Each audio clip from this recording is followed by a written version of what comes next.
"I'll eat my breakfast afore they're the death of me," said he.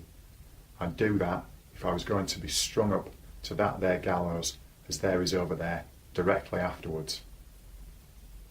I'll beat the shivers so far, I'll bet you." He was gobbling mincemeat, meat bone, bread, cheese and pork pie all at once, staring distrustfully while he did so at the mist all round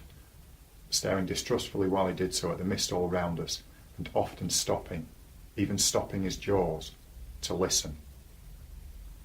Some real or fancied sound, some clink upon the river, or breathing of beast upon the marsh, now gave him a start, and he said suddenly, "You're not a deceiving imp. You brought no one with you?" "No, sir, no." "Nor give no one the office to follow you?" "No." "Well," said he, "I believe you. You'd be but a fierce young hound indeed, if at your time of life you could help to hunt a wretched warmint, hunted as near death and dunghill as this poor wretched warmint is." "Well," said he, "I believe you. You'd be but a fierce young hound indeed, if at your time of life you could help to hunt a wretched warmint, hunted as near death and dunghill as this poor wretched warmint is." Something clicked in his throat, as if he had works in him like a clock and was going to strike, and he smeared his ragged rough sleeve over his eyes. Pitying his desolation and watching him as he gradually settled down upon the pie, I made bold to say, "I'm glad you enjoy it." "Did you speak?" I said I was glad you enjoyed it." "Thank ye, my boy. I do." I had often watched a large dog of ours eating his food, and I now noticed a decided similarity between the dog's way of eating and the man's. The man took strong, sharp, sudden bites, just like the dog.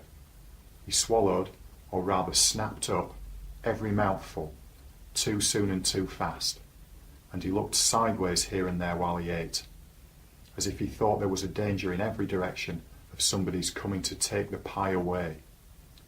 He was altogether too unsettled in his mind over it to appreciate it comfortably, I thought, or to have anybody to dine with him, without making a chop with his jaws at the visitor. In all of which particulars, he was very like the dog. "I'm afraid you won't leave any of it for him," said I timidly, after a silence, during which I had hesitated as to the politeness of making the remark. "There's no more to be got where that came from." It was the certainty of this fact that impelled me to offer the hint. "Leave any for him? Who's him?" said my friend, stopping in his crunching of pie crust. "The young man that you spoke of, that was hid with you." "Oh, ah," he returned, with something like a gruff laugh. "Him? Yes, yes. He don't want no victuals." "I thought he looked as if he did," said I. The man stopped eating and regarded me with the keenest scrutiny and the greatest surprise. "Looked? When?" "Just now." "Where?" "Yonder," said I, pointing. "Over there, where I found him, nodding asleep, and thought it was you." He held me by the collar and stared at me so that I began to think his first idea about cutting my throat had revived. "Dressed like you, you know, only with a hat," I explained, trembling. And I was very anxious to put this delicately, and with the same reason for wanting to borrow a file. "Didn't you hear the cannon last night?" "Then there was firing," he said to himself. "I wonder you shouldn't have been sure of that," I returned, "for we heard it up at home, and that's farther away, and we were shut in besides." "Why, see now," said he. "When a man's alone upon these flats, with a light head and a light stomach, perishing of cold and want, he hears nothing all night but guns firing and voices calling. He sees the soldiers with their red coats lighted up by the torches carried afore, closing in round him. Here's his number called, here's himself challenged, here's the rattle of the muskets, here's the orders, make ready, present, cover him steady, men, and he's laid hands on, and there's nothing. And he's laid hands on, and there's nothing.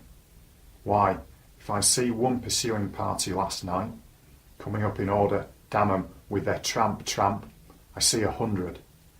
And as to firing, why, I see the mist shake with the cannon, arter it was my broad day. Why, I see the mist shake with the cannon, arter it was my broad day. But this man, he said all the rest as if he had forgotten my being there. Did you notice anything in him? But this man, he said. But this man, he had said all the rest as if he had forgotten my being there. Did you notice anything in him? He had a badly bruised face, said I, recalling what I hardly knew I knew. Not here, exclaimed the man, striking his left cheek mercilessly with the flat of his hand. Yes, there. Where is he? He crammed what little food was left into the breast of his grey jacket. Show me the way he went. I'll pull him down like a bloodhound. Curse this iron on my sore leg. Give us hold of the file, boy. I indicated in what direction the mist had shrouded the other man, and he looked up at it for an instant. But he was down on the rank wet grass, filing at his iron like a madman, and not minding me or minding his own leg, which had an old chaff upon it, and was bloody, and not minding his own leg, which had an old chaff upon it, and was bloody, but which he handled as roughly as if it had no more feeling in it than the file. I was very much afraid of him again, now that he had worked himself into this fierce hurry, and I was likewise very much afraid of keeping away from home any longer. I told him I must go, but he took no notice, so I thought the best thing I could do was to slip off. The last I saw of him, his head was bent over his knee, and he was working hard at his fetter, muttering impatient imprecations at it and at his leg. The last I heard of him, I stopped in the mist to listen, and the file was still going.